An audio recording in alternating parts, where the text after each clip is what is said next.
Hello. You made it to the end of Star Wars month, or you cheated. You cheated the month end yourselves and you clicked on this video immediately. Anyway, either way, we're glad to have you here. I don't think it's important that you watch all 25 videos of games from Star Wars month, but we put all the games we played on this list. Exciting. For those who missed it, the non-normal uploads would be The Force Unleashed 1, The Force Unleashed 2, and Connect Star Wars. Truly, some of the greatest games. I'm sure they won't end up the bottom 5. No way. It's not like they were all terrible. I don't know, Bob. We had a real mixed month. Possibly the lowest scoring month ever if I were to rate these like normal video games. Probably. I think that's about right. I mean, we do gaming classics for months normally, like Mega Man and Castlevania and Sonic. And I feel like Sonic holds better than this, and that's bad when it has a reputation for being dire. Yeah, because when it's at its best, it's really good. Better than probably any of these. Right, like, but I don't think it's controversial to say Sonic the Hedgehog 2 or 3, depending on your preference. It's better than... Yeah, anything on this list. If you were to stab in the dark, what's the best game on this list? See, that's a problem. See? That's a problem. Jedi Academy. And it's not even before the part we played. And that's something I would like to talk about. You know, obviously we did not play a comprehensive amount of most of these. I would say we played a comprehensive amount of the most unfortunate of these, like Connect Star Wars, The Force Unleashed 1 and 2. But all we can rate these based on is our experience either before the month or during the month. Which is why I'm gonna strong arm Bob right fucking now. Okay. Okay. We're just gonna stick Rogue Squadron right there. What number 1? And number 1. We're gonna feel it out from here. You know, Okay. I've not played much of Rogue Squadron 2. Rogue Squadron 1's amazing. So Rogue Squadron 2 is incredible. If I just assume that it's pretty version of 1, It was. and it's completely fueled by my nostalgia for 1, and I was like, yeah, it's great. It's probably an amazing game. I mean, Rogue Squadron 2 runs at 60 frames per second. It's got lots of voice lines, which help you figure out what you're supposed to do. There are tactical things you can assign to your allies in every mission. You know, it's actually a really incredible game, and if somebody said it was the best launch title for the GameCube, I would go, you're right, Smash didn't come out till December. Right? I mean... Who knows, maybe that came out in December as well. I really count both of the Smash in the launch lineup for the GameCube. But it is better than Luigi's Mansion. And that it feels like a full game, whereas Luigi's Mansion is done within 3 hours or something. Anyway, let's start slotting these into vague locations. Sure. What do you think? Okay, do you think Jedi Fallen Order goes to the top 5? Because I'm pretty sure it's gonna. I think so. So I'm gonna put it at number 5. Sure. For now. None of this is final. We're just trying to slot these into these sets of 5s. Because we have 5 sets of 5s. I'm really glad this worked out that well. I think just coincidentally, out of things we could produce this month. I feel like the Game Gear game's probably gonna land in the top 5. That's my feel of this. Okay, I will put the Game Gear game at number 4 for now. It's better than Jedi Fallen Order until future notice. Let's see. Let's work from the bottom. Sure. That may not be the easiest way to do this, but let's work from the bottom. I think, you know, going back and revisiting it, maybe Yoda Stories on the Game Boy Color specifically is maybe the right worst there. game ever. Connect Star Wars might also go yes, there. It might be worse, but it doesn't. Oh, I'm pretty fucking sure it's worse. Because Connect Star Wars doesn't do anything you do in it. Like, you hit the button and nothing happens. Yeah, no, it's. Oh, Pinball's in the top 5. We don't even need to talk about that. Okay, yeah. It might be number 2. I agree with you. That might be number 2. Honestly, I'm looking at this top 5, and I agree with it aside from this, but I totally understand as a game, it is more together than most of these. Yeah, no, that's... Rebel Assault 2. Oh. Is that our Oh, candidate man. for second tier because it's gonna drop that fast? I feel like it might be just straight to third tier. Okay. Because of the Millennium Falcon mission, everything that it represents. Okay. Okay. Now, what people didn't realize is Bob, even though he didn't get to play Rogue Squadron 2, because we ran out of time, Bob did get to play Obi-Wan. One's really bad. How bad? It's probably worse than Rebel Assault 2. Maybe 1 grade better. I think it's a little insane. I think that the notion of using a right analog stick to swing your lightsaber makes a lot of sense. Yeah, no, and the idea is there, Mm-hmm. and it's okay, but the Yeah. execution is all wrong. And it's just Obi-Wan's murder quest. Why do you say that like that's a bad thing? Hey, Bob, I'm going to go ahead and make a bold Yeah, assumption yeah. that this also goes in the bottom 5. Yeah, that was really rough. Let's see if I can pull out any other obvious ones for the bottom 5. The Famicom game making you redo the entire game. Yeah. If you wipe was pretty rough, because we even escaped, if you recall. We escaped Tatooine, we went to space. Yeah, and And it still threw us at the beginning. that's really bad. I feel like that's incredibly rough. At least the Empire game on the NES would let you restart with your force powers. That's a modicum better. It's a little bit more. However, the audio for that game is hilarious and a fucked up fever dream nightmare that no person should intentionally put into a game. Yeah, no, I'm like, Famicom feels bad to play, like feels even worse than NES somehow. to play. Yeah. But it's a lot more enjoyable because of its insanity. Yes, because of Scorpion Darth Vader, Yes. where he's like, I have your friends and family. And No, then he it- turns into a scorpion. Famicom does that, but the NES one is the fever dream. Oh, sorry, your sentence. I thought you were still talking. Okay. Yeah.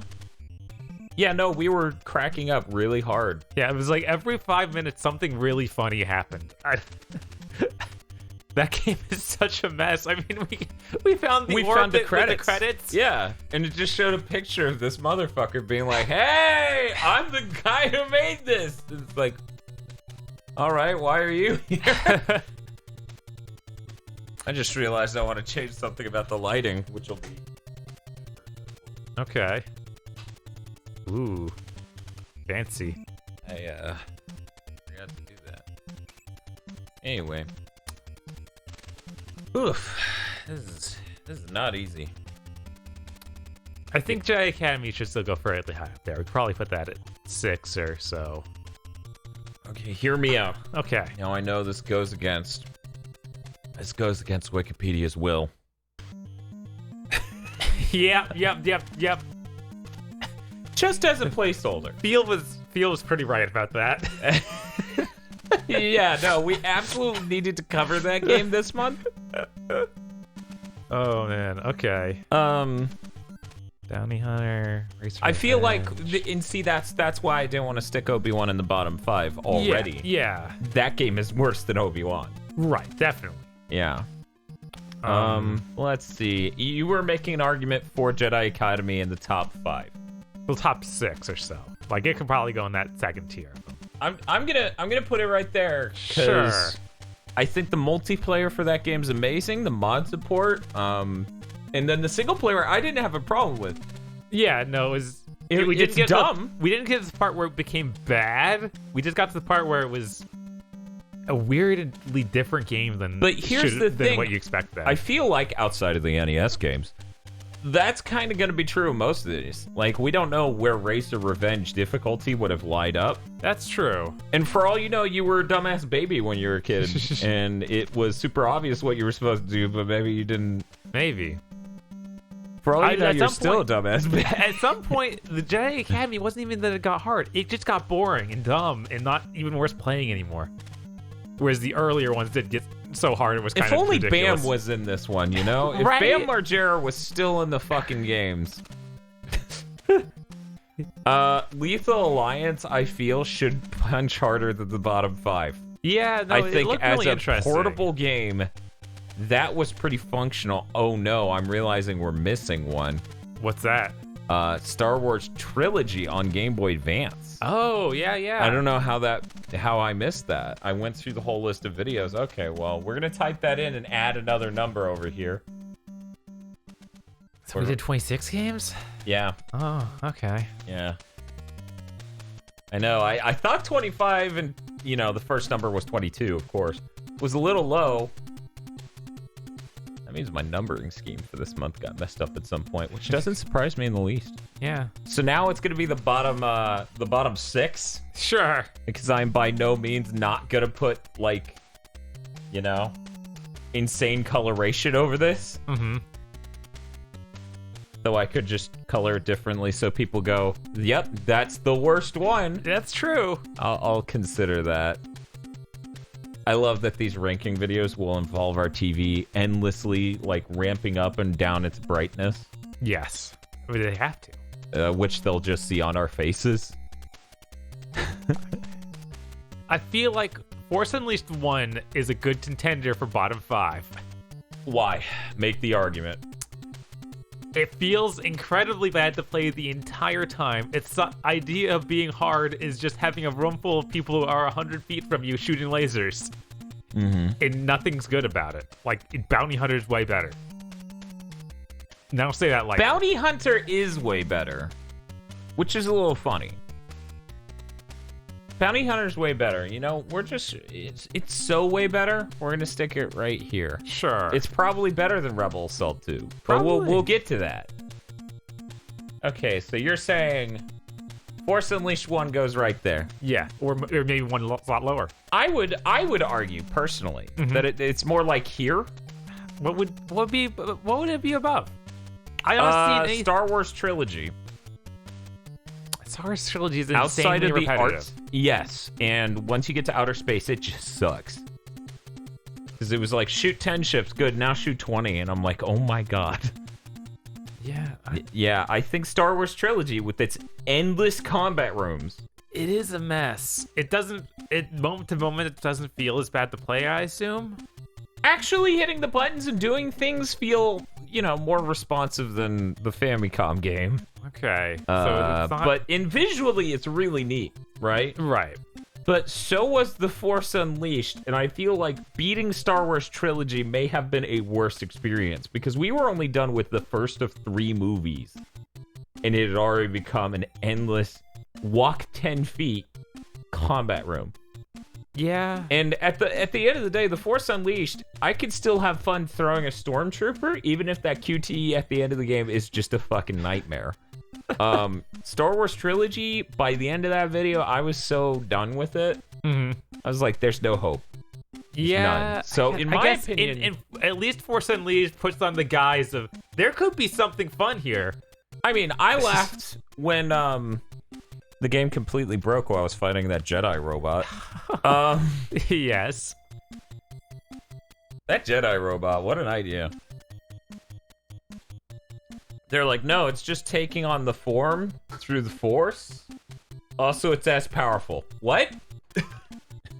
Because it was trying to kill you the whole time. Yeah, no. Well, Dan, it wasn't using the Force, it was just using a hologram. That's all it was.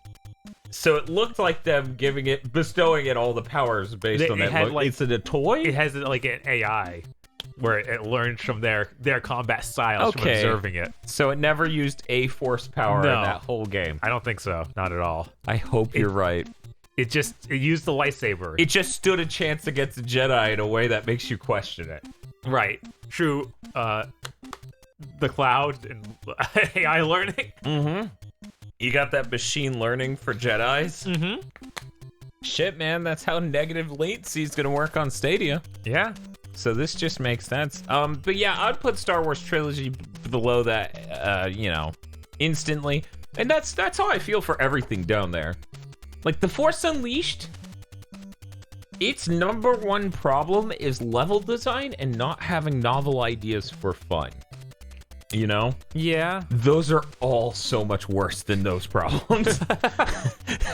Yoda Stories is a nightmare. Connect Star Wars is a completely different nightmare. I feel like Yoda Stories is going, or it should go like Above Connect Star Wars? and maybe even above lightsaber duels. Because oh my god, lightsaber duels is so bad. Yeah. I'm not okay sure with about any of the other ones being the move. Yeah, like, I wouldn't even put it above episode 1. Right? Like that's where it becomes like, okay, episode 1 might be better. I think episode 1 might be better than Star Wars trilogy. How do you feel about this? It's less repetitive, but I mean, we had to massively cheat to even make it a few steps in that game. Right, because for whatever reason it wants you to save scum. Yeah, that game was designed with that in mind. All the best games were designed with that in mind, Bob. Okay, we'll leave it like this. Yeah, it's complicated, right? But we'll worry about that later. I'm gonna go ahead and make a bold statement. Lego Star Wars. Ooh, I'm gonna say that easily goes above Rebel Assault 2 and possibly even Bounty Hunter. I don't know if it goes above Bounty Hunter. Okay, so you think this is probably wrong? I think that's backwards for sure. Okay, but then I think Bounty Hunter might be better than Lego Star Wars. How about this? Yeah, I'm good with that. Yeah, that might be fine. Racer Revenge, I would need to dig more. Like, I'm gonna be upfront, guys. Like, these rankings are based on what we played. And I didn't play a comprehensive amount of Racer Revenge this month. I feel like that story mode makes or breaks, right? Like, how much you tweaking your stuff affects how good that game will feel to continue to engage with. And I think that a big problem was what we played with that bad emulation on the PS4. Right. If we're just rating on the bad emulation on the PS4, I'd go ahead and show it down there, like the Star Wars trilogy. Right, because the original game didn't do that. I actually had a conversation with one of our executive producers, longest time executive producers, Vincent Povert, about the nature of that emulation problem, and it was enlightening. So yeah, but it's other than that, it seemed like an okay racing game. Yeah. So no, it seemed like it felt fine, and multiplayer could have been cool, even though, the audio was clearly not gold.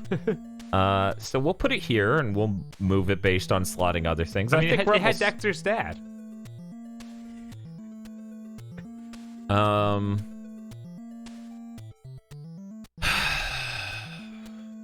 Here's the fucked up thing. Here's the fucked up thing. Oh no, really? That's kind of how I feel by the end of this month, and I didn't expect to feel that way. That game is so bad. I thought this was gonna place mid, but yeah, I'm like, because what's its number one problem? It's difficulty. Controlling it doesn't feel good. Like it's you're saying another game that we basically have the saves come through to have any sort of enjoyment, because otherwise it just show you back in eternity. So you're saying something like that, or even like below Rebel Assault 2, I feel. Yeah, that's kind of how I felt. I mean, Rebel Assault 2, I'm gonna be honest, from my experience, delightful, hilarious. Rebel Assault 2, of course, has a lot going for it because of its movies. Of course, I want to see a guy edit himself into a video with Darth Vader and be like, "I'm friends with Darth Vader." That's fucking great. Yes, I would have loved to have that on my PS1. Back in the day. Right. That would have been incredible. And I think it's a really impressive game, really amazing game. Staggering. The if you had shown me that when it came out, I would have been so fucking impressed. Because that was really early in the PS1. Yeah. So, if you came from the Super NES to that, your mind would have been fucking blown. Yeah, I remember even on PC, I was like, whoa, this is crazy. Yeah. This is, I don't know if I like this, but I think it's really neat to see more Star Wars live action stuff. And then I started playing more live action PC games, and I was like, is this what the industry's doing? Because I don't want any of this. Please stop. You say that, right? There are worse directions the game industry has taken in the last two generations, where I felt even more like I need to get out. Like gaming just sucks. Like certain trends in gaming and etc. It is. Like, I feel like it's very similar to the trends, like the Telltale sort of trends. oh yeah. Of like, Oh, I don't. No. Telltale games don't make me lose faith in gaming. right, like that was every game dropping from 60 frames per second to 25, yeah. and then not being feature complete, and then not being content complete. And feeling like trash to play, you know, which were all problems in the PS3 generation. That got me way more than fair. live action dumb shits and cutscenes. Anyway, how do you feel about the relationship between Super Star Wars and The Force Unleashed? You know? Let's talk about that. Let's talk about I have a more positive energy from Super Star Wars. Same. Just because Same. at least it has really crazy things that it does, like the monster that's inside the sandcrawler for whatever reason. Yes. Who knew that there was a heart of lava inside of that thing and a beast that lived in it? That came from Mustafar. Yeah. That just makes sense. I assume everyone. they shot around it in the Mandalorian episode. They just made sure not to get it in there. Okay. So Bob, would you place Empire on NES above or below Super Star Wars? Below, it's a worse game, Yeah. but at the same time, it's way funnier, but not in any good way. Okay. Would you place it above or below The Force Unleashed? It's complicated. I know it's complicated. Right. It's like this awful Both- game I grew up with. Both games make me laugh immensely because they aren't done, like they're wrong. Yeah. Like that's the best way to put it. Oh man, that's hard. There's no music in Empire most of the time. Most of the time, no. That game is really rough Yeah. and kind of broken. It's the sort of thing that makes you surprised it's shipped on the NES and not like a European microcomputer, like the Atari ST or a Okay. Commodore or something, where it's like, yeah, this guy made his own Star Wars game and he got it licensed. Oh yeah. I'm gonna go ahead and put it below. Yeah, I guess. I'm gonna go ahead and 'Cause put it below. It's I can't stand up for it for any legitimate reason other than it's hilarious. You're I'm gonna put the Famicom game way down there. yeah. Your tauntaun evaporates in water. Yeah, no, that's hilarious. It is really, really funny. Jedi Starfighter. I feel like that might be a worse game than Rebel Assault 2. It might be. It's less interesting, that's for sure. It's definitely less interesting. It's not like a Rogue Squadron, which is pushing the boundaries. And as much as I enjoy the game, I think the novelty and impressive tech in Rebel Assault 2 makes it outdo Jedi Starfighter. Probably. Jedi Starfighter, as far as we played, didn't have any missions as insane as the Falcon Run. Right. But Bob, that was a Corellian ship. Or freighter. didn't they say it was Millennium Falcon? I feel like they said literally put the name out there. And Maybe I don't think so. Okay. I don't think that happened. And the comment section also agreed that it was just another Corellian fighter, but maybe I'm wrong. that has the exact same radar. Yeah, and hey man, at least it wasn't Dash Rendar ship for the billionth time because people want to use that design because as the Empire happened. Let's not talk about that elephant in the room quite yet. Jedi Starfighter. Man, It's pretty racer revenge tier. yeah, I'm like it probably is just about as good as that one. Maybe even better. Maybe maybe this will make more sense if I do that. right? You know, Yeah. and then we can pixel bitch these things. You know, Dan, where are we putting episode 3? I don't know. I would need like another hour of that game to really feel it out and know for sure. Right, I legitimately had some fun with it, and I think that the leveling up your character is cool. It really reminds me of the Lord of the Rings games on the PS2, Okay. and those were okay. And I feel Yeah, a like lot of okay people kind of like hits that. above Jedi Starfighter. Yeah, okay, that's fair. I love you, Google Sheets, you dumb asshole. Oh no, what's happened? Trying to connect. Oh my god. Let's see.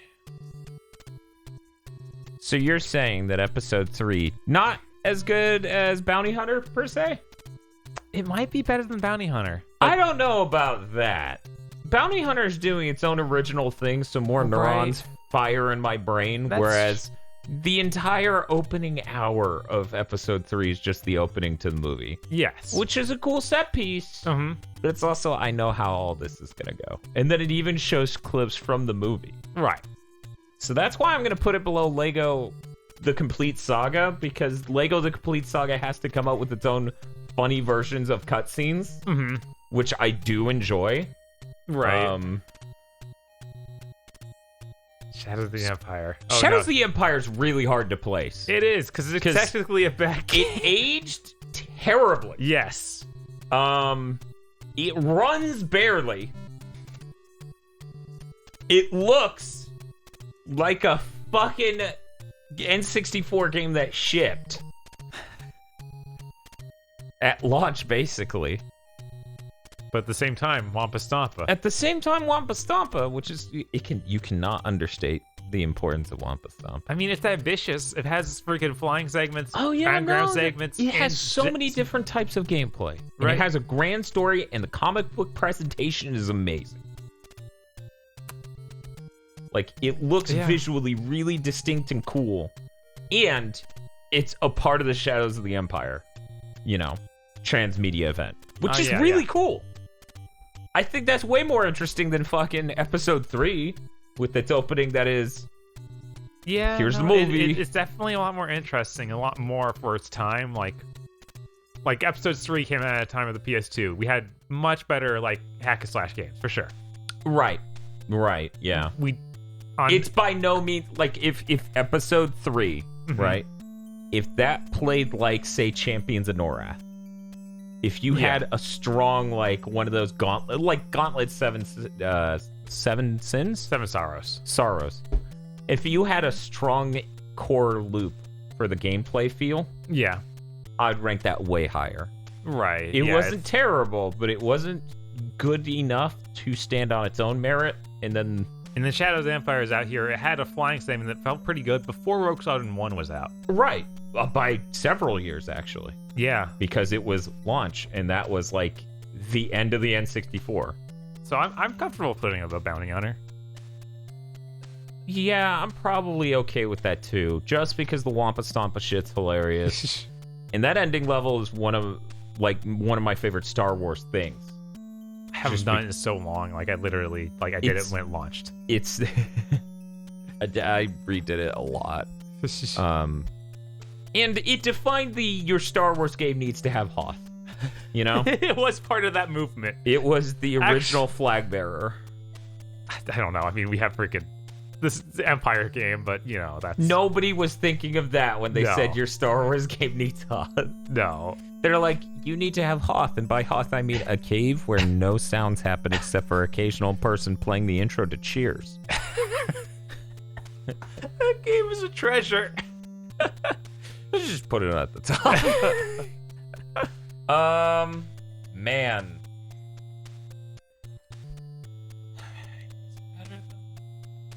Is it better than Bounty Hunter, though? I think it is.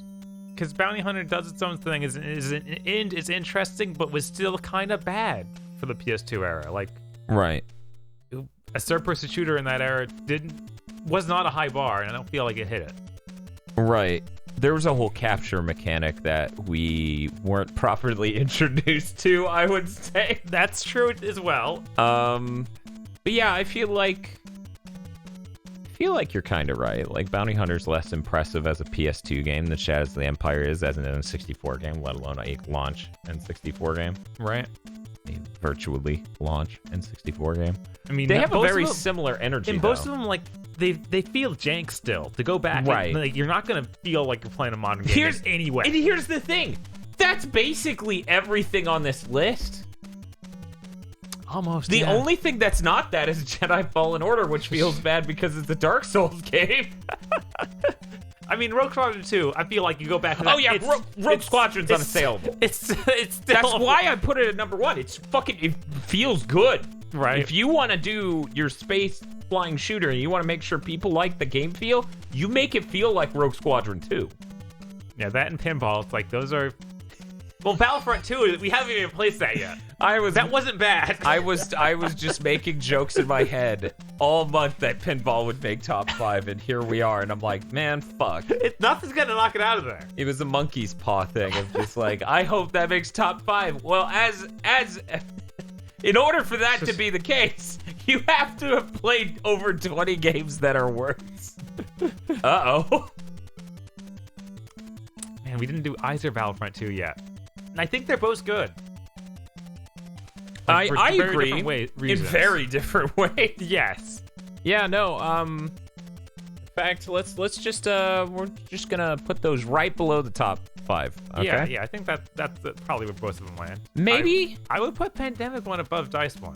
I feel. Okay. Maybe. I don't know. It's complicated. It is. You know, you're talking. One of them lets you play as the guy with 12 wives who fucks, and the other one feels good and looks amazing and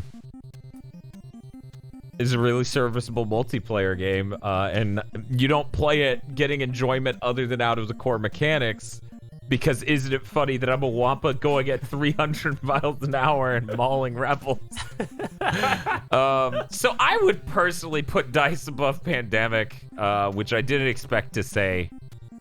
But at the same time, I feel like the Pandemic single player was more interesting. Right, like their domination mode thing where you're trying to take over a map of some sort. I feel like we need to play more of it to really understand how that was working. To see how it scales from there, how it keeps going. But at the same time, the Dice one, you know, we've heard from multiple people that the second half of it just shits its pants and isn't good. So we can't really... Yeah, we don't have a lot to go on here. It's hard to... It is. Either way, we can say we're just putting them next to each other because we think they're both great in pretty different ways. I wasn't being disingenuous when I said I would love it if we could get some get the Xbox Series X and fucking do a LAN of Pandemic Battlefront 2. That would be funny. That would be fun. That would be hilarious and enjoyable. They're both interesting. And they're both definitely better than Force Unleashed 2. Yeah. Force Unleashed 2 probably needs to go right above Force Unleashed 1 and seeing these rankings right now. The Force Unleashed 2 is better than Super Star Wars. I can fucking tell you that. Okay. Yeah, I'll give it that. There was any joy to it. I mean, not only was there the level design is infinitely better than the Force Unleashed 1, making you feel bad that they share the fucking name. But it also had, Guybrush Threepwood. It did. Which is a delightful touch. One of the worst things about it is its final boss. Menus work! Its menus work. But yes, you're right. The final boss thing is a real fucking tragedy. Every boss, really. Because every boss is like, I'm hitting you and you're doing, no damage. No damage. Look, the God of War boss was bad.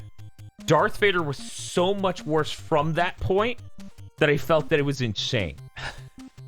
Darth Vader took like 20 minutes. I know. So did that weirdo. But here's the thing: the Rancor thing or whatever it was, where you're doing the God of War fight. That fight evolved as it took damage. Darth Vader just got to a point where he kept jumping between two platforms for 12 minutes straight. It did. And that's why I'm gonna say, Yeah, that's why you can't beat out anything else above it. I can't. I'm thinking about like all the other games up there. I'm like, no. You think Rebel Assault 2 is better than it? Yes. Okay, based on our experiences, I guess you're right. These three are better. I don't know about this one. Yeah, episode 3 could take a weird turn. I feel like episode 3 might be worse than these three, but, It might be. Yeah, go ahead and put it under Rebel Assault 2. But still above Force Unleashed 2. Right. I feel like...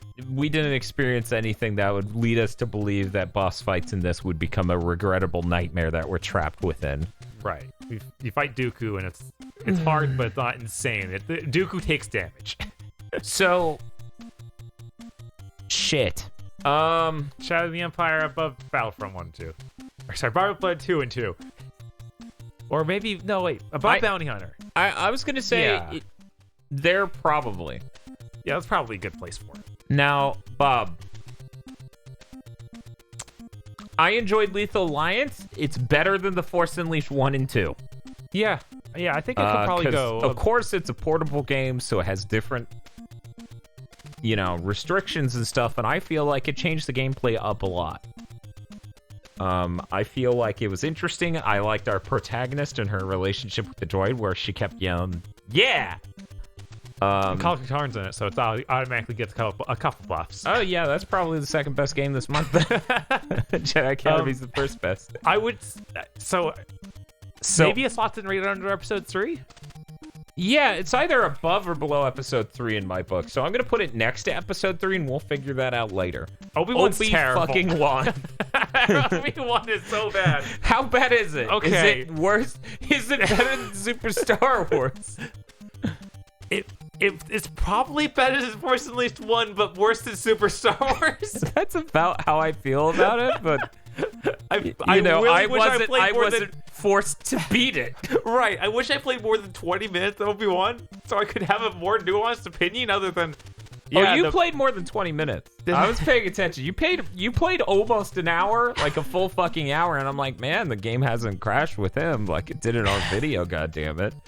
I think the level structure in Obi-Wan's bad. It's horrible, and then it has puzzles that make no sense. Yeah. And I worry that the game's gonna keep doing that. I mean, yeah, that seems likely. So yeah, you're probably right. It's probably worse than the Force Unleashed one. It might be worse than the Force Unleashed. Yeah, okay, put it down there. We'll put it here. Maybe it's worse than Is it worse than the No, that thing's insane. That thing is insane. I saw the comment that was like, Dan, the solution to that is to just keep running as you dive through the water and keep jumping. And I'm like, this isn't. Of course it is. That's not how you win at games. That's insane. Okay, so we're doing that. And then we're talking about, and I'm not saying this is final. We're talking about that. Yeah. I'm comfortable with that. Okay, let's go from bottom to top. Connect Star Wars. The top's where it's gonna suck. Is Connect Star Wars worse than lightsaber duels? Yes. Is it? No. Lightsaber duels took the opportunity it had with the Wii motion control, and it turned it into brute cardinal direction movements. Yeah, no, it's... And blocking has so much latency, and I have no idea why. Like, there's more latency on that than anything else in the game, and it's a Wii game, so there's really no reason for that. Right. Like, those controllers aren't even Bluetooth. Yeah, lightsaber duels is maybe so they are. bad. Never mind. I take that back. Maybe they are Bluetooth. But yeah, no, it really is. Did you enjoy the dancing in Connect Star Wars? I enjoyed it more than I enjoyed anything about lightsaber duels. Because the only part I played with the combat part. Yeah, where you can do this. You figure 8. It was so unresponsive. It was almost unplayable. You're gonna say that is worse than lightsaber duels? I don't know. They are like neck and neck. So if you had any fun in dancing at all, put Connect Star Wars above lightsaber duels. Here's the thing with me, right? And this is gonna sound really stupid, everyone, but like, pay attention to what I'm actually trying to express here. Okay, Bob. I played a little bit of the single player lightsaber shit, right? Yeah. In Connect Star Wars. I held my hand up and I moved it, and the character on screen moved their arm with the lightsaber to that. Yes. That tiny moment is more enjoyable than lightsaber duels on the Wii. Lightsaber duel on the Wii is so exhaustingly terrible that we instantly didn't want to play it after one whole match. It's true. And Dance Central's better than that. It just is. The only thing that lightsaber duels gave us fucking Han Solo song is in Connect Star Wars. What are we having this conversation? What do we get? The arms. Yes, we get the arms. Was freaking. What were they thinking? Anakin holding up the Wii remote. Yeah. Show. Okay. But yeah, put Connect Star Wars above it. Yeah, because the Han Solo and Empire today being a YMCA knockoff, those are valuable to the larger pantheon of. Okay, now we need even had the maid waifu Yeah. What was it? Empire? Yeah, the Empire droid pilot thing. Or I don't know. People were saying droid, but I think that was just supposed to be a pilot outfit, like really enhanced. I mean, who am I to judge what you're into? Okay, Bob. Now an equally hard conversation. Is it better than Yoda Stories? Yoda Stories on the Game Boy Color specifically, which does not have roguelike elements. It doesn't have any roguelike elements. It plays that same song on loop eternally. Mm-hmm. Also, you move so rough through that game. You skip whole tiles. You just teleport, yeah. And it runs at like 20 frames per second. It is really rough. It is incredibly rough. At the same time, I'm more down for just sitting down and playing that than definitely than lightsaber duels. Right. I played a lot more of the Kinect Star Wars combat mode. And yeah, that's an exhausting thing because you're standing. The Kinect sucks to use. Right, like you're just constantly frustrated at it. Whereas Yoda Stories you can engage with in a little bit more low-key manner. Right, it's a lot of just like, oh, I got this thing, that's for that, and I need to think about where I need to take it. And there's these icons on the map, I can figure out what they mean. Yeah, okay. And there's a little bit more. I'm okay with the sorting there. Yeah, like that's because Yoda Stories you can play and it's not going to be great, but it's also going to not be volume down. Hyper involved. That's what we did, and then I forgot to do it for the audience. So that volume balance is almost the same as every other video this month. And if you go watch the live chat, you can see them lose their mind and get really upset. And I was like, hey, it's important that you have the experience. In reality, I didn't realize I set that audio balance wrong, right, for what that game's sound is. Anyway, so yeah, I'm gonna leave that like that. Yeah, I think that's okay. Because, you know, in our setup, the Dance Central Star Wars things, it had a few issues. Yeah, like it had weird expectations of like I should be presenting myself to it, not just doing the movements. And then because of course, like we live in a normal, or let's say a more average American household situation of maybe you don't have 9 feet of clearance in your living room. Yeah, we don't live the Microsoft executive lifestyle. Right, like the upper middle class lifestyle that they kind of made the game for. Or that they had to own. Yes. Because that's all it could work with. Yeah, so because of that, I'm gonna go ahead and say, yeah, Yoda Stories is better. Episode 1 on the PS1 compared to Yoda Stories. Episode 1's better. Yeah, because it doesn't play that song. It doesn't play that song. That's all it needed to do. And it had novelty in gameplay. You know, even if it was all bad novelty, yeah. I mean, we traded those binoculars. I was gonna say we had a fantastic fetch quest. Also, the CG made me laugh because you're a balloon head Obi-Wan. Star Wars Trilogy, Episode 1. I feel like this is correct in that the core gameplay feel of Trilogy far exceeds the core gameplay feel of Episode 1. Right. And that's one of the most important things in a game to me. If it doesn't feel good to interact with the game, I don't really like it that much. That's why input latency is such a huge deal for me. I feel like that game felt great, had really good visuals. The problem was that it became nothing but combat rooms. Episode 1, that last level. Yeah, no, I can't imagine not saves coming and being invincible in that game. Like, that doesn't... I don't even know what that game would be like. It would be literally dying constantly. Right. So, yeah, I can't... So, yeah, I'm going to say that's correct. Now, here's... Star Wars Trilogy has to be better than Famicom. We were able to actually get through a decent chunk of it. So I'm just going to do this. Uh-huh. And if you want to make the argument that I fucked up just now, I'll hear it. I'm trying to think. Okay. Famicom, I actually like the art style in it more. The Vader thing is really funny. Mm-hmm. I really can't fight for this any more than that. Okay. So I don't think it probably is fine.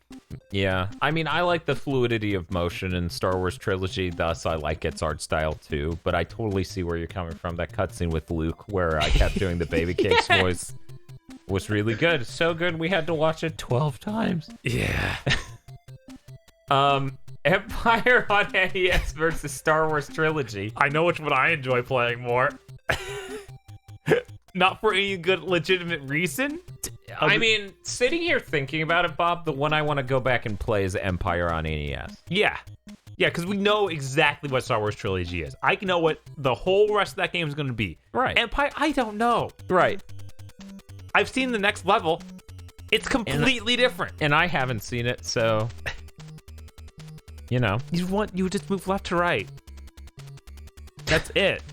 That's just a different game at that point. There are AT-ATs in the background. You have a button to run back into the background and climb up the AT-AT, slice it open, show a grenade in it, and blow it up. That doesn't even sound like that game.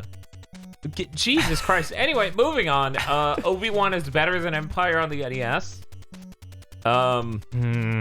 I feel like that's the case because this is a functional game you might recommend to anyone ever. Right. Like Empire on the NES is a fever dream nightmare that I could never say, yeah, you absolutely should put forth the effort to play this. Yeah, no, I got you. Yeah. That's a good placement. Okay. The Force Unleashed versus Obi-Wan. This may be one of the hardest fights on here, I think. On one hand, you know what? I feel like there are cutscenes and a plot in The Force Unleashed, making it a cogent narrative. Right, and like using the Force powers is fun sometimes instead of always a nightmare. Yes. Like Obi-Wan. Yes. And the puzzles are even more vague in Obi-Wan than they are in Force Unleashed. And they both, like, when I played Obi-Wan, it gave me a very The Force Unleashed energy. Yeah. Because it was just, our level design is a giant open area, and eventually people will run up to you and attack you. Yeah. It was really bad. It's pretty bad. So yeah, I think that's appropriate. Like, okay. Obi-Wan does not beat Force Unleashed 1. I was really hoping it would. That was one of the games me too! Came in. That's why we bought extra Xbox component cables when the other ones went missing. And we bought that game. Yeah. And we dug out the Xbox and we made it work.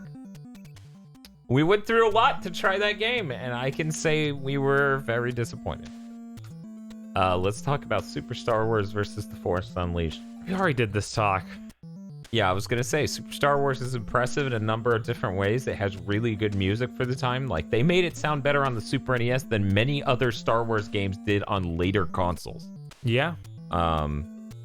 Like, they did a brilliant job with that. There's some really fun stuff in it. Yeah, I honestly believe that's a better game than The Force Unleashed.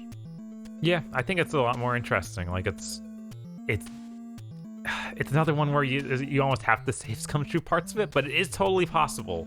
Yeah, it's a lot more possible than say Empire or Episode 1. Star Wars. Well, Episode 1, yeah, that one was. Yeah, that and Famicom are the worst about that. Yeah, like I think Super Star Wars is at least. Yeah, it's better than Force Unleashed. It's at the right spot here. I honestly, I feel like we should have played the sequels to it more than Force Unleashed 1 and 2. Yeah, I know there are people in the fandom who are going to agree with you, and that comment has given them fuel. Because they are expressed as much this month. The Force Unleashed 2 versus Super Star Wars.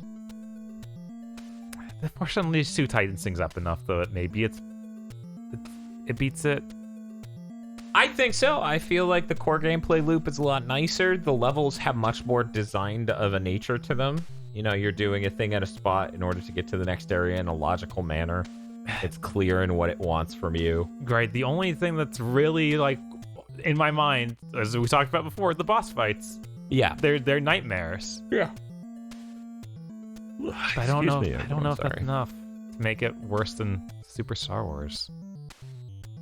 Yeah, because Super Star Wars is that way with the bosses, too. It is. Like, those bosses have giant health bars. Right. Like, absolutely unreasonably enormous.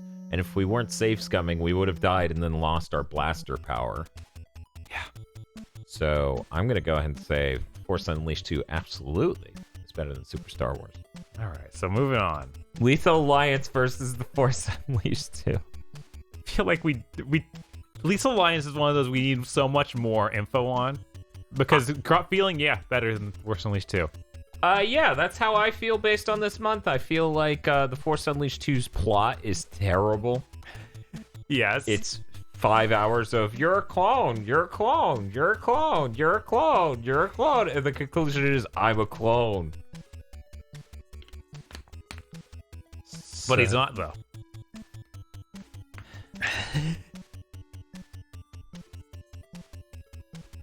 Yeah, I think that we can leave that where it lies.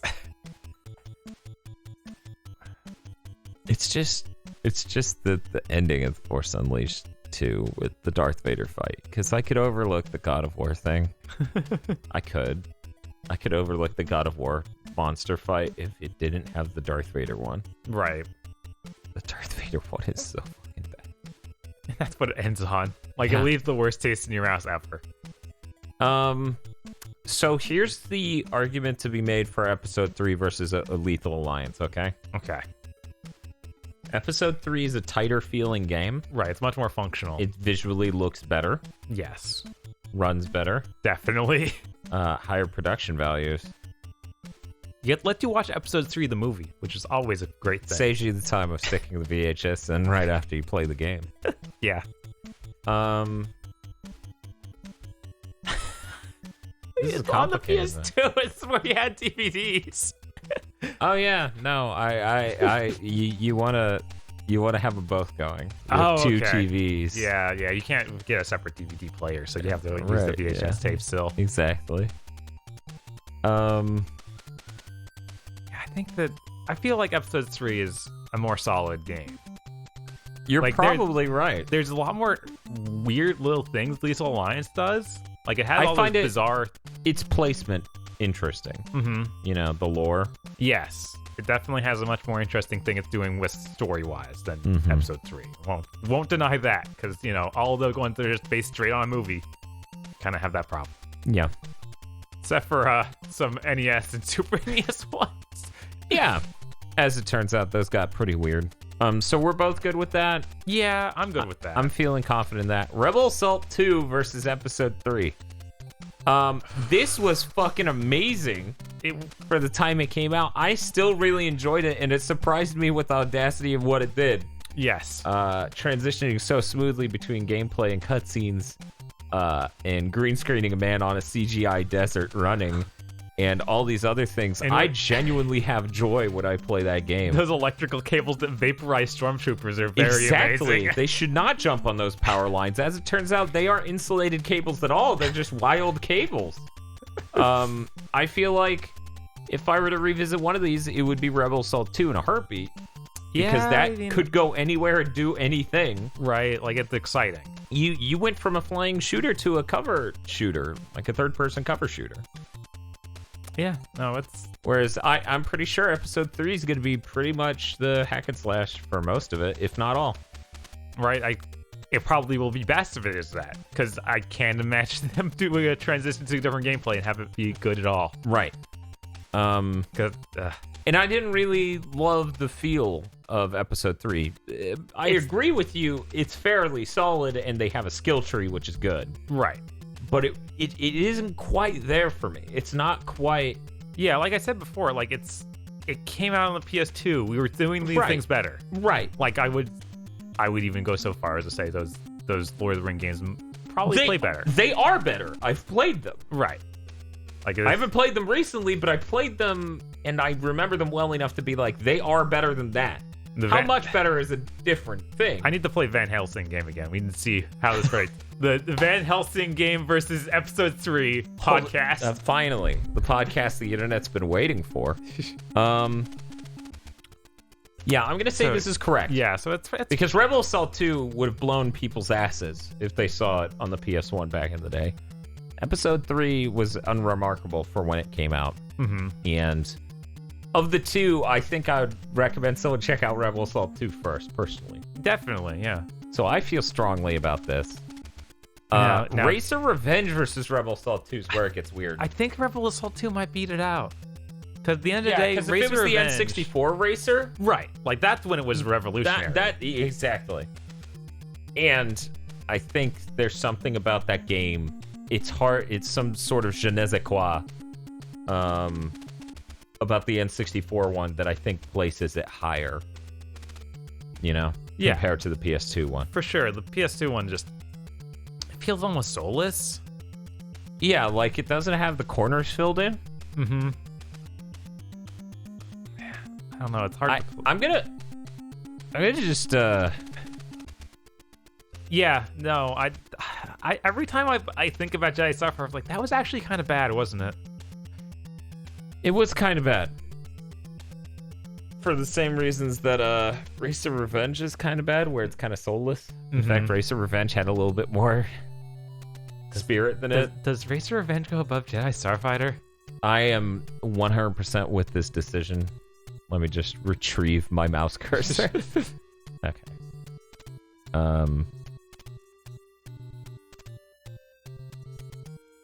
I'm okay with this. Okay. Lego Complete Saga. I enjoyed it. Yeah, I think the Haas stuff was fun.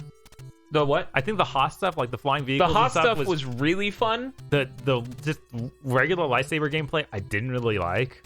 I didn't find it challenging, but I didn't think it intended it to be. Like, none of the enemies required a level of mastery. No, I'm not. I just moving around didn't feel that fun to me. Like, yeah, that it's was a very problem. loose feeling game. Admittedly, we've spent a lot of time in the environments trying to get optional shit. Yes, but I feel like that's what that game really is. Like, yeah, no, it's a collectathon. It is a collectathon action game. Mm-hmm. I feel like Rebel Assault 2's Corellian Fighter moment, or Millennium Falcon moment. Right. I think that's a problem. It is. It's a massive problem. I think that's a massive problem. Like, Whereas that's... Lego Complete, I had fun before we entered a real level. By the way, that chat replay is hilarious, where people are like, are they going to play a level? And yeah, we were just driving around. Yeah. And you were Qui-Gon yelling random stuff. I was just like, look at my sick wheelies, Obi-Wan. Okay. Yeah, I'm on board for this. Look at my donuts. It's time to make the donuts, Obi-Wan. I feel like it had a lot of that energy that Lego Island, the main Lego game that I've engaged with, had back in the day. Somebody said something that blew my fucking mind. What's when up? I'm sitting here in the chat. I'm like, yeah, I didn't really play these Lego games much. I played a PC Lego game from like the late 90s, early aughts, where it was kind of like this. And someone goes, oh, you mean Lego Island? I was like, holy shit, someone remembers. They're like, yeah, it's Shenmue, but good. And I'm like, is this... What level of joke is this? Don't tell Vox. Completely inaccurate, or so accurate it's funny?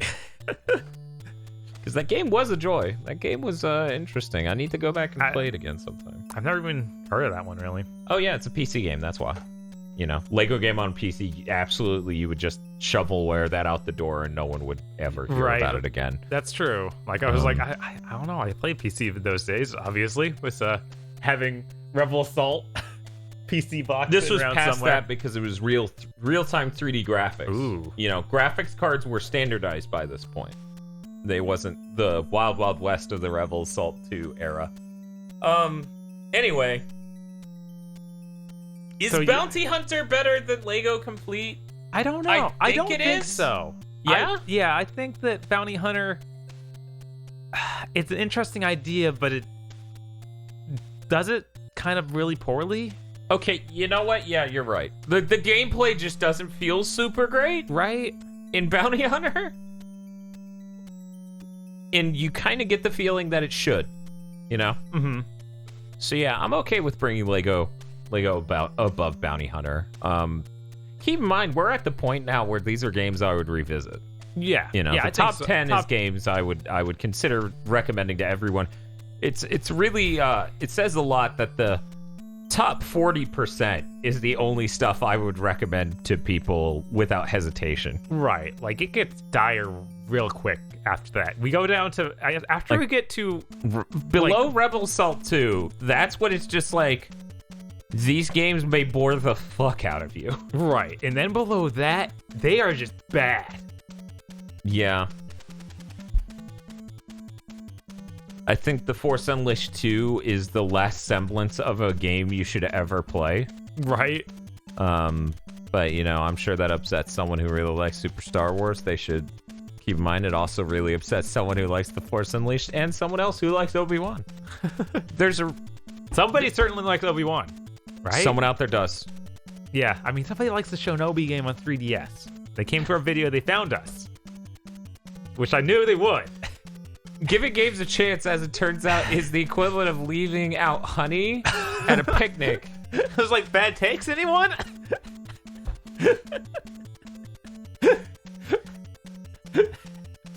Who wants to fill our comments section? We just hold up a different sign every episode. Star Wars fans? But yeah, I feel confident about this. This is where shit gets hard for me. Because it's like, Shadow of the Empire is an important game. Shadow of the Empire, taking the speeder and doing the tow cable thing feels really great. I actually genuinely really enjoy the opening of Hoth. That might actually be one of the best ones of those in a game. Which is fucking nuts. Right? It's like, why hasn't someone redone that well yet? Right. What's happening? I don't know. How is EA so bad at this? How many times do we have to make the meme of your game better have Hoth before you guys figure out we mean Shadows of the Empire Hoth? And that ending segment's really great. I feel like there's a sense of coolness to it being Dash Rendar. Yes. I think there's I still just call out how psychotic it is. We have 2 Battlefront games. That's technically 3 Battlefront games total. None of them let you do the tow cable. How do we have 3 We don't have them up here, but in existence. None of them let you do the tow cable to the AT-AT. None of them. How do you miss that? I want to believe the Pandemic game got it really ambitious and there's a mode in there somewhere. Maybe it's hidden. But I doubt it. I doubt it. But yeah, I'm sorry. I think it does hit above Lego Complete. Like, I think it's legitimately a lot more exciting. Mm-hmm. It's still a bad game. It's got Wampa Stompa. It does have Wampa Stompa. Like, if you want your dumb fun. I'm the most down on that game of anyone in that video. And even I'm like, that's probably better than Lego Star Wars. Right. And for me, it's about, like, if I were to choose one of these games to complete right now, I would Avenging My Youth Shadows of the Empire, not Lego Star Wars Complete. Because even though Lego Star Wars Complete is a really enjoyable game for me, I enjoy the charm of it. I enjoy how casual fun it is. I want to know the story of Dash Rendar. I think the cutscenes are really cool. I think the changing gameplay of Shadows of the Empire is super neat, and it's important to understand the N64 launch itself via that game. Like, or rather, the genesis of 3D games through that game. Right. Because it's really impressive for when it came out. It's kind of the whole, like, Turok, you know, is an important shooter. Would you say it's as good as, like, a modern day shooter? No. That's why Battlefront 2s are above this. Right. Which I think that's correct. And now I'm like, man, Shadows of the Empire, I would put that above Turok. Yeah, I would too. But there's a certain tone and coolness to the aesthetic of Turok that I really enjoy. Yeah, no, it has a cool setting. Yeah. I just, as a kid, I couldn't fucking do the jumping platforming along the very thin platforms on the edge of a sheer rock cliff. So, who knows? Maybe I'll give that game a chance at some point, and I'll be better at it, and I'll like that game more. Or maybe I'll Avenging My Youth that game. Could you imagine? Anyways. Also, there are modern ports of Turok, so, like, it works well. Yeah. Are there? Yeah. Huh. Yeah. To the Switch, even. Weird. Mm-hmm. So there are ways to play Turok now that are better. Okay. Yeah. Okay. Yeah, I think this Battlefront 2 DICE feels way better as a shooter. Right. Battlefront 2 Pandemic has a lot of more of the dumb fun. Right. It's hard to... It's so hard to compare these two just because they're so different. And it's to the point where you want to just put 6 and 7 next to them. Sure. Because I feel like nowadays, nowadays with the patches they've done to the DICE version, where it stopped feeling like a scam at every term. You know, that was a good experience. I would love to play that game and get into it. The DICE one. Pandemic Battlefront 2, I feel like is a really fun LAN party for about an hour or two, and then I really don't need to play it again. I feel like I want to see more of that story or that single player mode because it's not a story mode in Pandemic. I wouldn't call it that, but it's a campaign. It's a campaign. It's multiple campaigns even, right? If you recall. But yeah, okay. So yeah, we're just gonna say those are tied. Yeah, sure. They have different strengths. They're going for a similar thing. I'm just gonna say that, you know, nobody should be worried that this one is above this one. Because I put them at the exact same level. Now shit's gonna get difficult. Should I follow in order? Bob, what's up? I want to hear your opinion on this because I have an opinion. I know. I really like it. Is it better than the Game Gear game? Oh, we're not comparing to Battlefront 2? No. Okay. All of these games are definitely better than Battlefront 2. Okay. In my opinion. Okay. If you want to have that conversation. No, not really, because I'm like, I think it's better than the Battlefront games. Yeah, no, I think our top 5 was correct from the beginning. The Game Gear game is weird because I feel like, strangely enough, it's the most playable of the platformers we got for Star Wars. Wait, real quick. I think we're missing out on something else. What's up? Finish your thought, and then I'll say what I was going to say. But yeah, it's actually a playable platforming game in the Star Wars universe. It's like the only one of these that doesn't require save scumming. Right. But it does have bizarre physics that require like running against treadmills. Right. And things that feel like they're just not right because of that. What if that's not supposed to be in the top 5 right now? Yeah, maybe not. Like I don't think it's better than Battlefront 2. Yeah, maybe. And I think the conversation here is where does it place among Shadows of the Empire, Lego Complete, and Bounty Hunter? Ooh. Right? Like, I think that's the conversation. I think this should go back down here-ish. Maybe. Because I'm not saying it's bad. Right? Like, it's up here. It's the only good platforming game in the Star Wars universe. We played this month. Okay, there we go. There we go. Yeah, it's... And there is an NES version of it, which would have been more solid. They probably still have the weirdness. Oh, yeah. Yeah, definitely. But you would have seen more of the screen, which would have made the level design a lot... I've never seen that game like that. Okay. I wish we played that because I'm like, man, that'd be a trip. Other people also wish we played that. I'm going to say Shadows of the Empire is obviously better than the Game Gear game. Yeah, you're like, I guess so. I really like that you can play the multiple characters and stuff, but yeah, I think it's Shadows of the Empire may be more uneven than the Game Gear game. Right. You know, there's some parts that are obviously better and some parts that are rough to deal with, so you could see them as worse. Like the difficulty. Yes. But I feel like overall it's a more impressive game and a more enjoyable game than the Game Gear one. So now we're just like, is it better than Lego? Is it better than Lego? I like it more than Lego. I think it has a very similar energy to Lego. Like, I have a strong desire, like, even a few days ago, like, I want to go play the Game Gear anymore. Like, it's weird, but No, I get it. If I were to talk about the games on this list, I would want to go back and complete. Rogue Squadron 2 very much takes first place. I think Jedi Academy would be next. Probably these two, and then Game Gear, right? Right. So I feel like this list is correct. Yeah, because I'm like... Because Rebel Assault 2 might be higher than that. Right, like on my list of games to complete. Yeah, I feel like Rebel Assault 2 might... If it weren't for the Millennium Falcon mode, it would be Bounty Hunter. Yeah. But that I feel the same. And now I'm like thinking of like Game Gear and Bounty Hunter. Like if we were to drop it one more, it's like no, it's definitely better than Bounty Hunter. But yeah, I think it's better than Lego. So really, the question is Rebel Assault 2 better than Bounty Hunter? And like, it's so rough.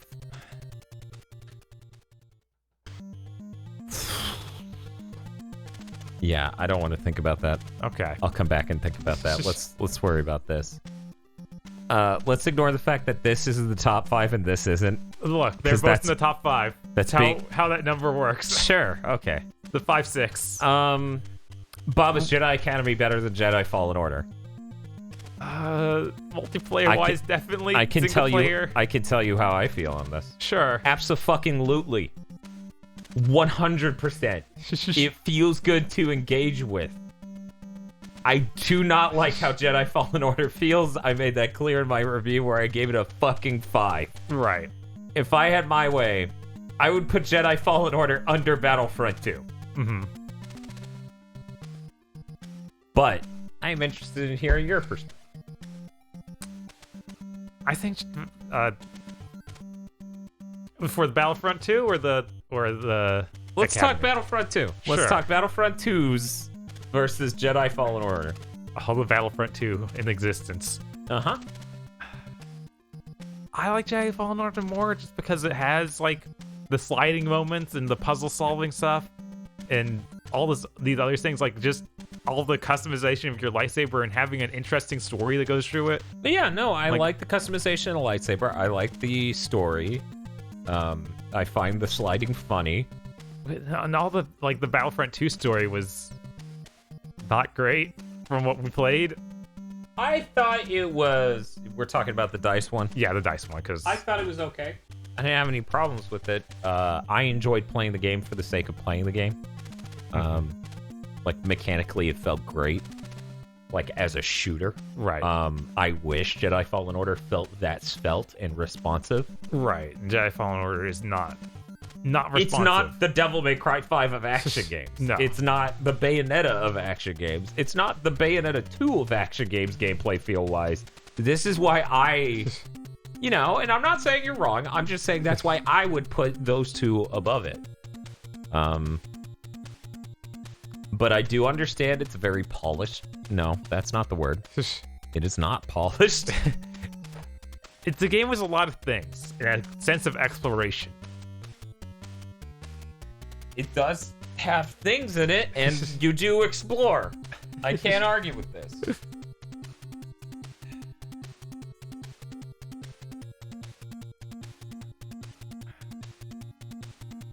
If I were to place Jedi Fallen Order based on my gameplay experience with it, Yes. it would be down there with the Lego game. Above or below, I don't know, but off the top of my head, it would be down there because it feels worse as an action game than the Game Gear game feels as a platforming game. That is my perspective on this. But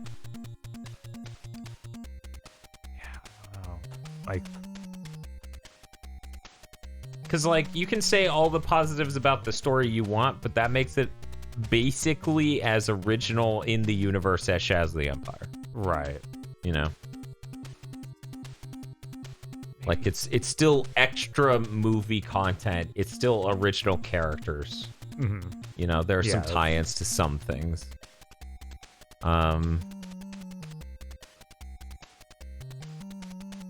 This is where Bob Yeah. sweats. I just like, I'm trying to think of like what I mean, Battlefront 2 is definitely better as a shooter than Jedi Fallen Order is as a hack and slash.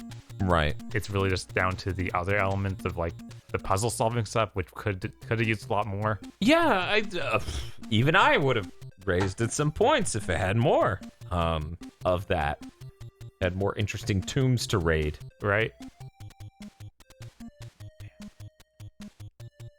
Yeah, I guess it can drop below Battlefront. Here's a question. What's up?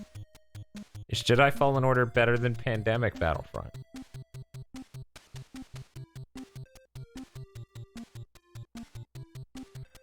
The Pandemic Battlefront is really rough feeling. Right, like it is rough feeling, and its main thing is it's a neat idea to have all this stuff here. Mm-hmm.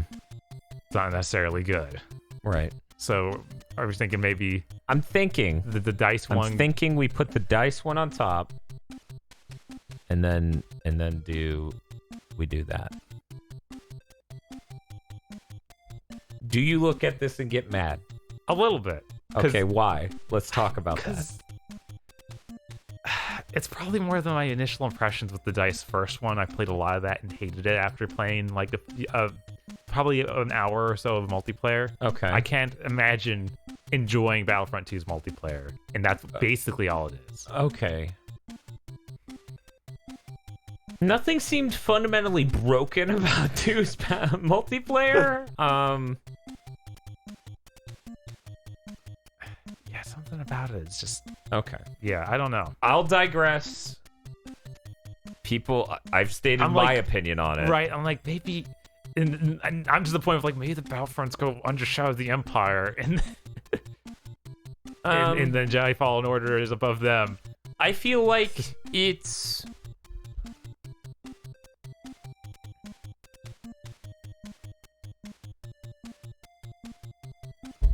God, it's so hard to rate the Battlefront because I feel like I need so much more time with them. Right. Let me just put it the way you said it. Okay. Let me just stare at that for a moment. On one hand, this gets Shadows of the Empire in the top 5, which, contrary to what I said a few moments ago, matters immensely.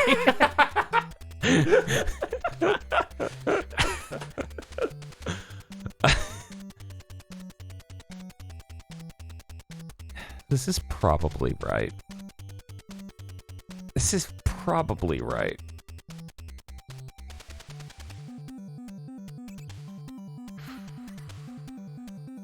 Not many games let you look at Dooku in his pajamas. Excuse me, what? That was I was joking about Dooku being in his pajamas on the title screen for Battlefront 2. True. I later looked it up. That's what it's labeled as. Those are Dooku's pajamas. And that's what it looked like. Why? I don't know. We can't sit here and wonder these things. We have to keep moving. You're right.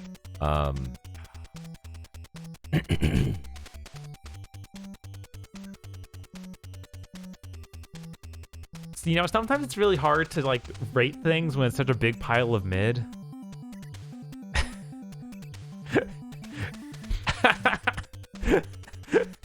Sorry, it's over there. There. Yeah. I feel like you're probably right with Shadows of the Empire being better than the Battlefront game. It's just a very different feeling type of game because of the era it came from. Right. So I think it's understood that it, feels different than what you would expect, but it's a pretty impressive game and really enjoyable. The comic book style is great. Yeah, I think this is right. I think now I'm like, should we put the DICE one above the Shadow of an Empire and then Shadow of Empire between it and Pandemic? That's hard.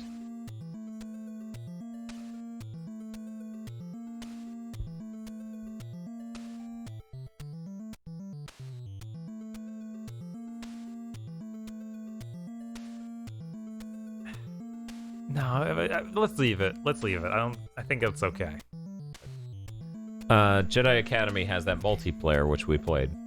Yes, that is immensely fun. That has more value, just the multiplayer, than Jedi Fallen Order to me. Yes, I would agree with that. There's lots of mod support with that, so you could do really gonzo shit. Which I don't like saying, it has multiplayer, de facto is more important, but I feel like its multiplayer is really good. Right, like, yeah, no. Multiplayer isn't intrinsically more important than a solo single-player experience. I would never imply that. Right. I'm the person who's like, oh, they pushed off The Last of Us 2's multiplayer to focus on polishing the main game. Good. Yeah. Like, I want that to be a wholly separate experience if it was going to cost any amount of polish on the core experience. I have a lot of fun playing Jedi Academy. I had no fun at all playing Jedi Fallen Order, except for the tomb raiding.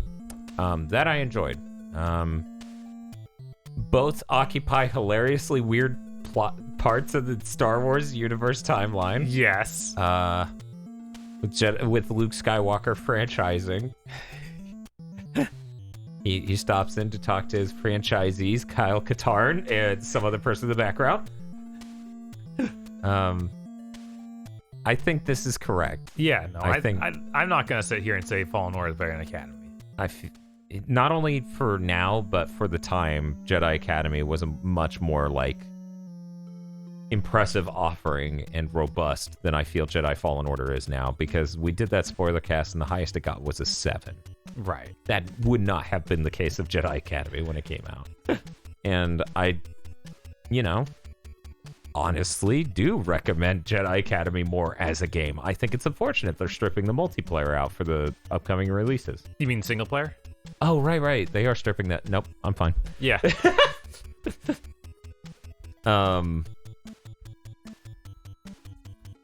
So yeah, that's fine. But now we got this big elephant in the room.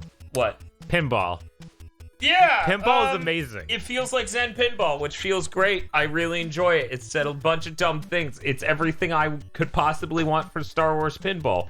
By being Zen Pinball, or Pinball Effects, as it's also called, Pinball Effects 3, it is a vastly more polished game than everything else on this fucking list except for Rogue Squadron 2. That fucking thing is in the right spot. And you know it's true. The only game that remotely compares to this pinball game when it comes to polish of feel is the DICE Battlefront. That's it. That is it. Yeah, I mean, you're right. Like, the Game Gear fucking platformer is the most polished platformer on this list, and it feels fucking jank as hell. Yeah. That's why pinball started in the top 5 and will stay in the top 5. I'm trying to think. The Jedi Academy multiplayer is really neat, and not quite like anything else. Pinball is just pinball, but it is saying hilarious things. Yes, so it is. It's like, with the right mood, either of these could be a pretty good LAN party game. Yes, definitely. You could set up Jedi Academy on a few consoles and have some dumb fun.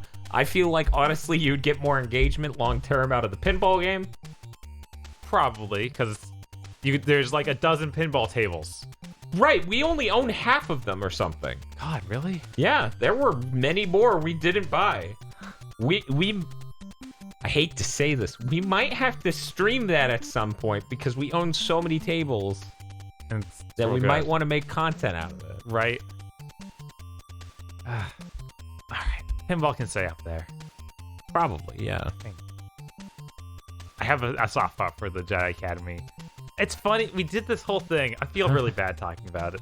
The stuff we didn't play. Okay, yeah. But the whole Dark Forces series would probably it would push the whole rest of the list down. Mara Jade could have been number 1?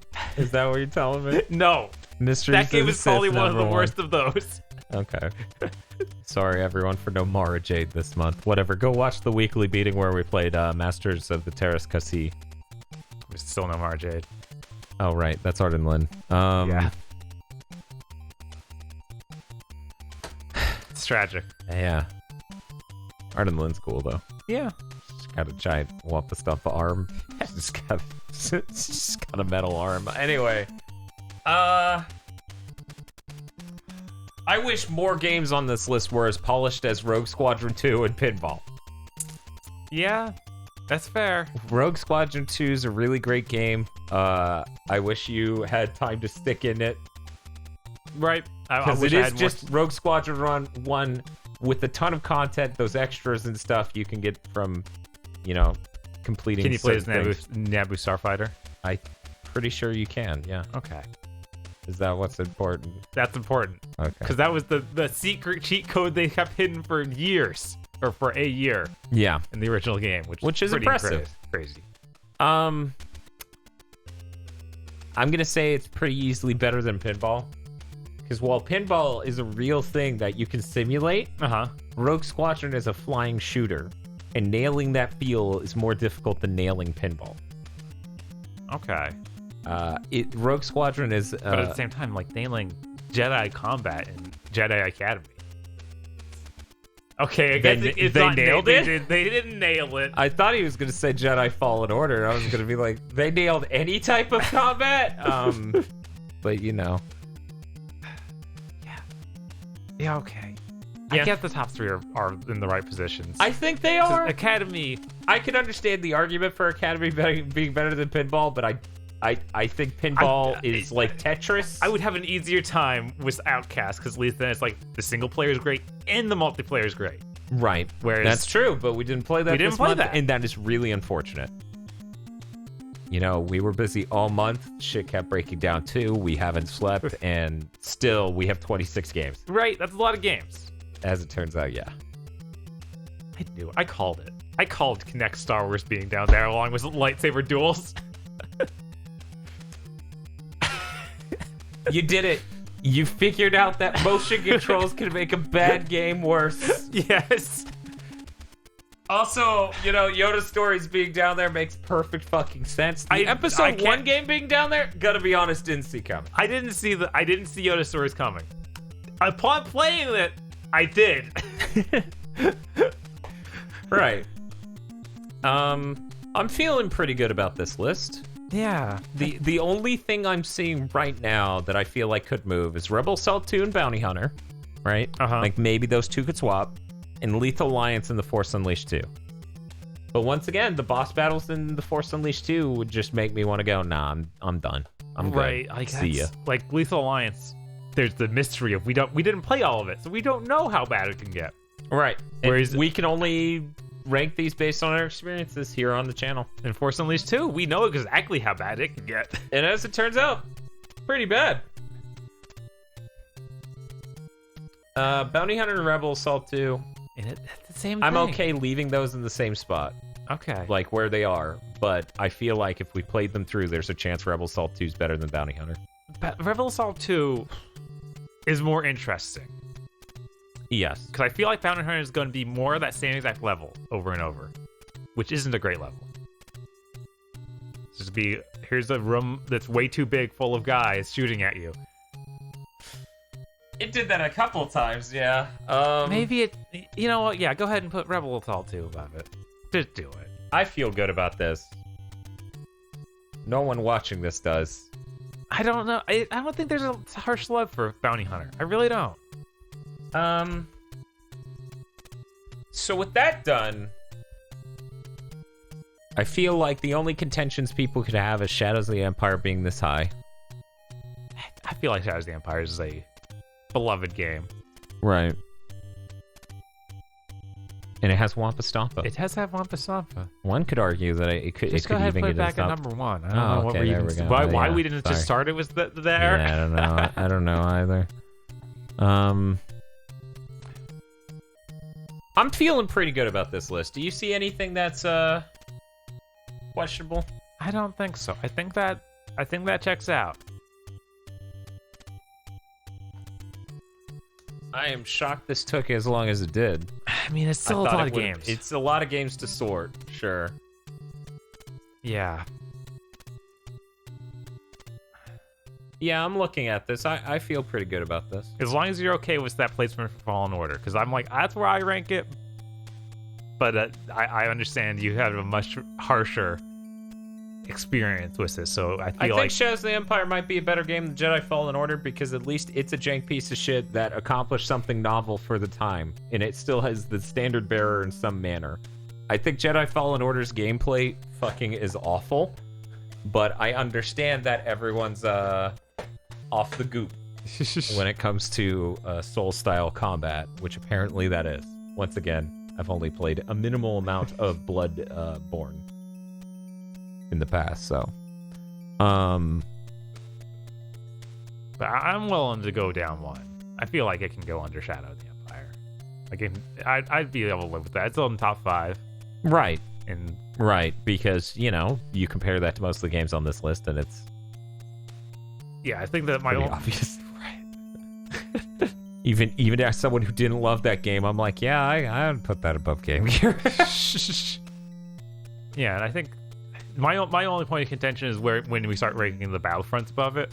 Like that's the only one I'm like. Yeah, no, that's complicated because Pandemic story mode is a bit of a mess. Like it's just a bunch of disparate things. Right. I mean, That's probably good.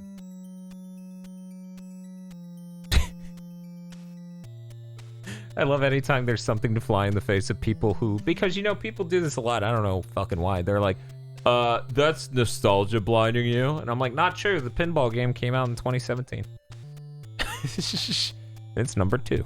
And it involves Yoda saying, touch the Jedi holocron. Touch the Jedi holocron. And it feels really solid, you know? If more of these games felt as solid as that, it would have been a much better month. Yeah, no, I mean, there's like if Pandemic's Battlefront 2 felt immensely better, that would go up. I want to play more of the lightsaber characters in that, because I remember enjoying that, but also it being jank. Yeah. Yeah. Yeah. But yeah, I think this is good. I'm willing to stick with this. I'm ready to seal it in. All right. Okay, so this is the list. We're going to read it.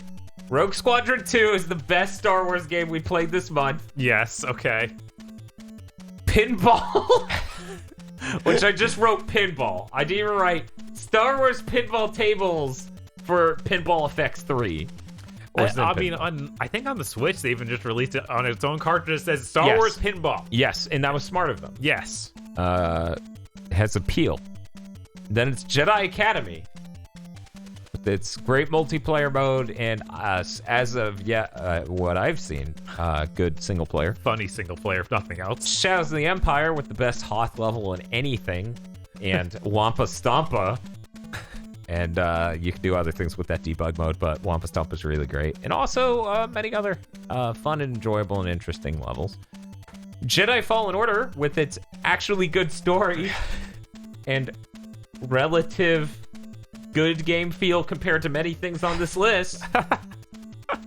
There's lots of asterisks there. Battlefront 2's Dice, which feels really slick, but the single player could go to shit, and the multiplayer balance could be borked. Battlefront 2 Pandemic, which had a lot of fun stuff. It also had Wampa Stompa. Yes. Lots of fun, goofy shit to do in that. The Game Gear one, which I also want to play the NES version. That was enjoyable once I got used to the game feel. It was like a Super Star Wars that didn't put your nuts in a weird meat grinder. Right. It didn't just like pile enemies on and be like, you can shoot in every direction you need to. Right. And then Rebels. Oh wait, Lego right below that, because it's really charming and fun and feels whole and polished in a way that maybe Bounty Hunter doesn't. Maybe Racer Revenge doesn't. Yeah, no. All those PS2 outings. There sure were a lot of games. Yes. And then Rebel Assault 2, which was a really impressive PS1 game, and honestly, I had a ton of fun with it until we hit the Corellian thing, and I still had fun with that. I just, once I had to deal with what it was doing, where it was shoving my ship to make it more difficult, I got really frustrated. And then, Bounty Hunter, Racer Revenge, Jedi Starfighter, Episode 3, Lethal Alliance, and then we start hitting the real shit, The Force Unleashed 2, Super Star Wars, The Force Unleashed 1, Obi-Wan, Empire on the NES, Star Wars Trilogy Game Boy Advance, Famicom, Episode 1 PS1, Yoda Stories for the Game Boy Color Connect, Star Wars, and Lightsaber Duels. Yeah. That sounded right? Yeah, that sounded right. That sounded right to me, too. Well, thank you all for joining us for Star Wars Month. We're never doing this again. But we'll probably stream pinball at some point because it's really fun. Right, pinball's fun. And we put that on the poll like once or twice this month, and we voted for Force Unleashed. So, thank you all for watching all these videos. We really appreciate the support you give us that allow us to do it because, man, things just broke and went missing, and yeah, nonstop. So, but thank you all. Please look forward to the next theme month, which is not Star Wars. The GigaBoots videos for this holiday season have been brought to you by our generous executive producers, Vincent Pover, Nicholas Cameron, E. Lee Broyles, Star Falcon, Spaceman Spiff, Danny Richardson, Dryzart, Red Blaze 27, and Dandy Cageford. Thank you very much to our incredibly important executive producers. And also these guys. If you want to join the fight for good content, then go support us on patreon.com/gigaboots to become an executive producer today.